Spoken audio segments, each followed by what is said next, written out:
Hi and welcome to my channel RGB. My name is Kenneth. Today we're going to be playing around with the ESP32. We're going to be trying to create a lovely little wreath with some ARGBs around it. Today we're going to be going through how to actually set them up, a little bit of software. We're going to be trying to do the whole thing solderless and got different types of ARGB. These are specifically the addressable RGB LEDs, which we've got several different types. These are what's called the 8mm bullet style. You have the strip type ones. Got these lovely little things a while back, and these are the ones we're actually going to be using today. Again, these are addressable RGB LEDs, and we're going to be using an ESP32 to control them. Small power supply, which again you can get from Amazon. I've got one with my own little connector type thing. I'll be putting a link below to one that's actually a bit easier to set up than this. Some breadboard, some connector wires. We've got these little things here. These are actually solderless wire connectors. Got own little bead of solder inside with some heat shrink around them. You can use a heat gun. You can use one of these flameless style lighters, or just a normal lighter. Normal lighter, however, will actually make it go sooty and look a bit funny. It won't be as nice, but it'll still function. Everything we need is on this table just now, and well, let's start the project.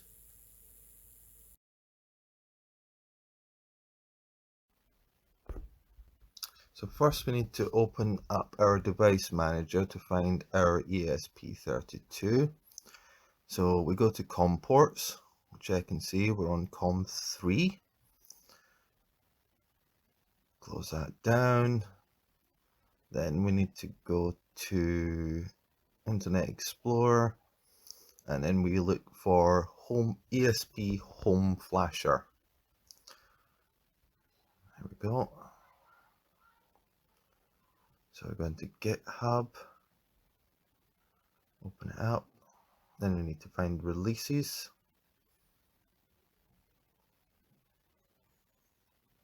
Find the latest version that applies to us.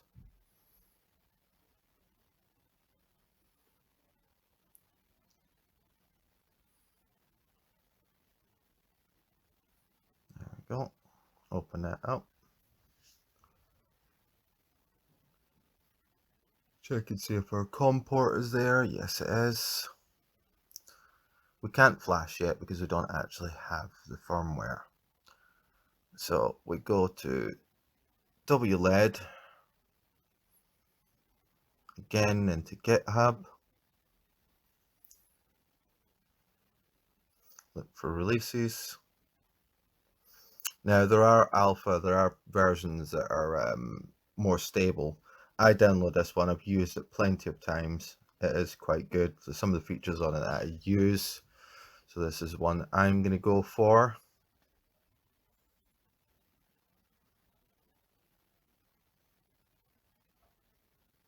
Make sure there's nothing funny.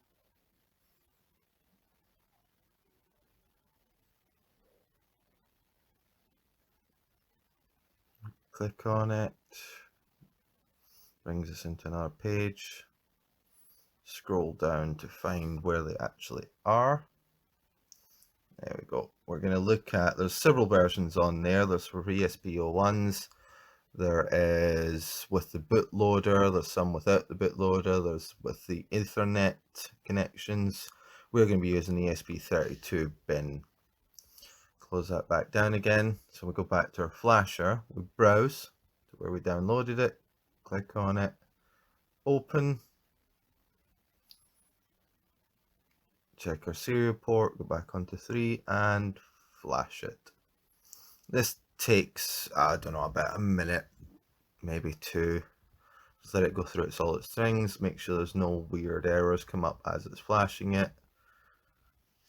There we go.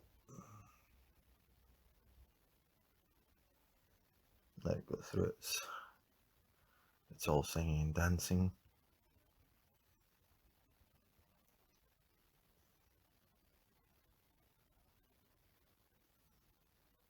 we go. Now checking, there's a few errors will come up there, but just, yeah, that's for different types of ESPs and some that have got extra stuff on them. Just ignore that. Minimize that. Then we're going to go and check our Wi-Fi, make sure it's actually coming up. And there we go, WLED AP. So when you click on that, connect. Now, sometimes you might need a password, which is WLED 1234. And we're going to go Wi-Fi settings. Now, you can set these or not. If you want to use it within your network, you set your normal network SSID password. You can leave this as static DHCP, which means you don't have to mess around with the actual IP addresses, or you can put a static IP address, and you have to set that in your Wi-Fi router to make sure that it'll always find it. And then you can just use the app or your PC on your own network without having to go into AP mode all the time. There's a few other settings here, like you can change the name of it, you can change the password. Like I say, that password that's currently set is WLED 1234, but you can set your own. Go down. I'm not going to save anything in here because I've not changed anything. I'm going to go back. I'm going to go to the controls. Now this is WLED itself. This is actually a web page being hosted by the ESP32. So you've got all sorts of different settings you can play around with on here, like the color palettes. You've also got the effects you can go into depending on what you want to play with. My favorite is actually just rainbow random. It's quite good. It's basically unicorn barf mode. So then we can go back, check out the colors. You can power the LEDs off. The unit will still run, but the LEDs themselves will actually be powered off. They won't actually be doing anything in the background. You've got peak, which is quite good. Again, PC mode. This is if you want to do it on a larger screen, because it is actually mainly made up so you can actually use an app on Android. You can download that from Android Play. It is a free app as well. You've got different segments. For instance, you can set this up for, well, various different things. If you're setting up different lights, you can actually use that. But we'll get into more detail about how ESP works and what it does and the actual WLED software. This is just to get you started so you can play around. Once you've got it set up, you can always sit and mess around with it. This is a peak. The idea of the peak is you can actually look and see what it's outputting to the LEDs. So good for diagnostic purposes. If it's doing something funny, you can set this, for instance, red, and you can have a look at the LEDs. If the LEDs are green, it means you've got the RG part reversed, and you just turn it around. Going to config LED preferences. For instance, here we need to set 50 LEDs because we're currently running 50 LEDs. Set that, and we can do down here the different type of LEDs. For instance, we're using WS2811s, so set it that. GRB is what we are currently using. It's not actual RGB, it's GRB, and pin 19 is our output. So now that we've got our WLED software on the actual ESP itself, I'm going to move on to the breadboard to actually start constructing. So it should fit quite nicely and give you one pin on each side. So we'll push it in, and then using our jumper wires, I'm just going to use two of the orange ones at the moment, but you can use whichever color you feel fits best. So we need to go 5 volt to our positive rail, and then we're going to go from our negative rail. Again, this could be a bit prettier, but we'll do for what we need to do just now. We're going to find one of the grounds. Now in this particular board, for some reason, the ground up this end doesn't seem to be connected to anything. So we're going to use this one, connect into that. Then we're going to get our power supply.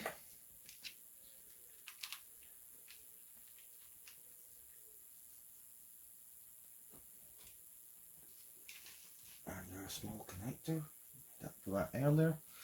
So you can actually get some power supplies that have actually got a better connect than what I've got here. I just happen to know that's a positive. It's a negative. Plug it in just there.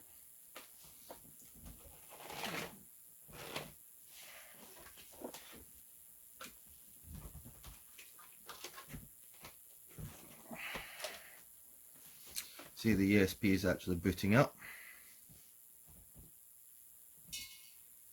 Then we're going to start making up some of our little leads. Now this one, I've tinned it, but it doesn't always work very well when you've tinned it. So to make things a bit easier, that's where we're going to use our heat shrink style connectors. 3 of them on here.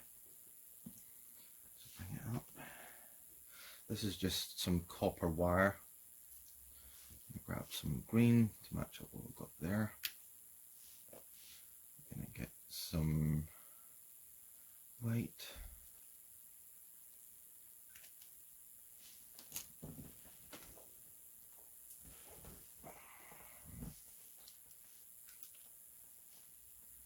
And some red. So I'll peel them back.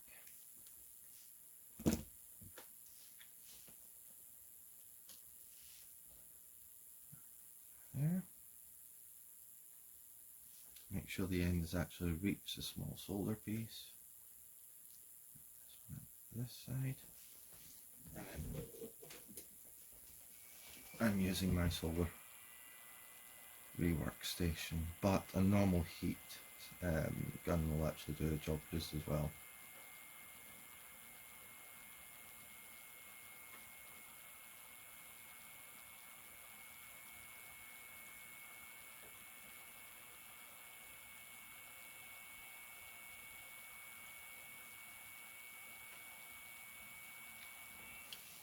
Go.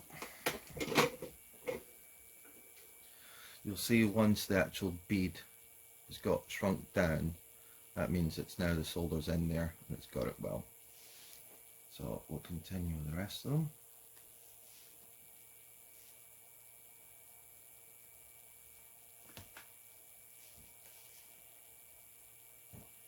This is purely because it makes it easier to get into the breadboard.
There we go.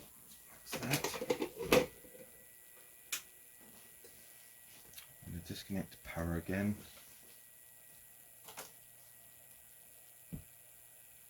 That cools down a bit. Now note the LEDs that I'm using here are actually 5 volts. And the ESP input is 5 volts as well, so I've got the transformer I'm using actually set to 5 volts, or it's a 5 volt transformer. If you're using 12 volt LEDs, you'll have to use a separate power supply and then actually run it two separate circuits, one for your 12 volt, one for your 5 volt for your ESP. So when it goes red, positive, real. And when you go, the white one is actually negative on this. And then on this one we have set as channel 19. And I'll confirm that in a second with the computer. I'll grab our LEDs and plug them in.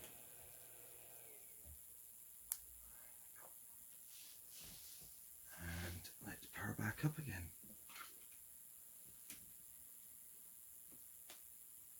Now that there is the actual standard colour it will come on at. So we're going to connect on to the ESP. This can be done via an app or just through your web browser. We'll go through that a bit more in detail. So we're going to connect.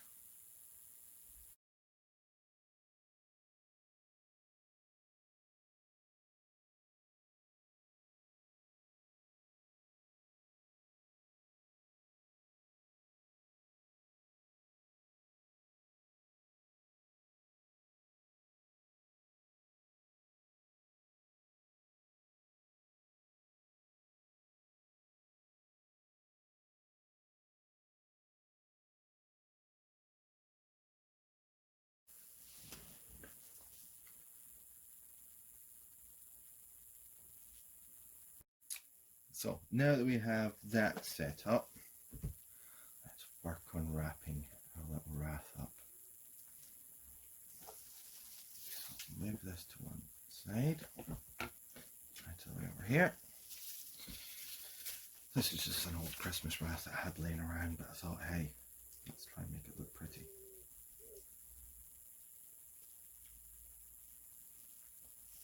So we're going to start at the bottom. Try and wrap it up as neatly as possible.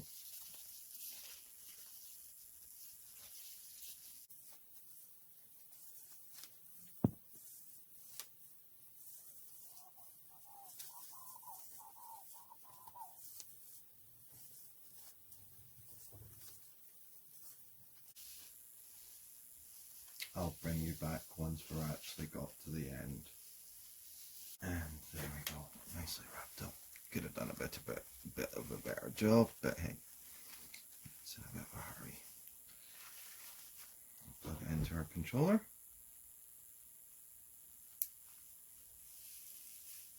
And voila. Turn the lights down so you can get a better view of it.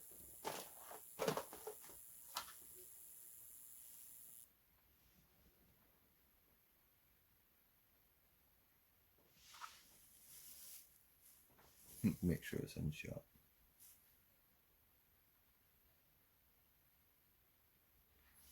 So that's it, ladies and gentlemen. Our ESP32 controlled RGB LED Christmas wreath. I know it's a bit early in the year, so I'll tidy this up, make it look a bit better.